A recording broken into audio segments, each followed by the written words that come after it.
Yep, here we are. It's still raining, the wind's still blowing. Looks like the Serranos took a beating. Jalapeños took a beating. They're the tall, skinny ones. A little bit of damage there.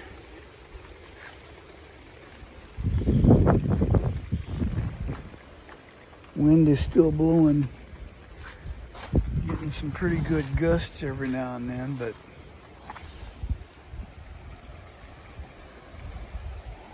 looks like the most of it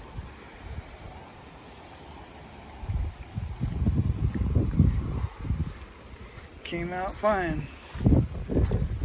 Only the jalapeños and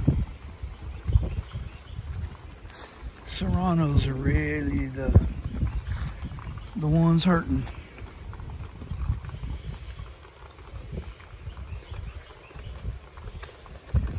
I mean, Serranos and jalapeños I can buy at the store cheap enough, but I eat a lot of them, so I wanted to grow some. Well, most of this will be okay. Just got to get some more stuff to prop them up. Anyway, the storm mess should be blowing away here pretty quick. I think the worst of it's over for me here, but anyway, we'll see what happens. Talk to you later.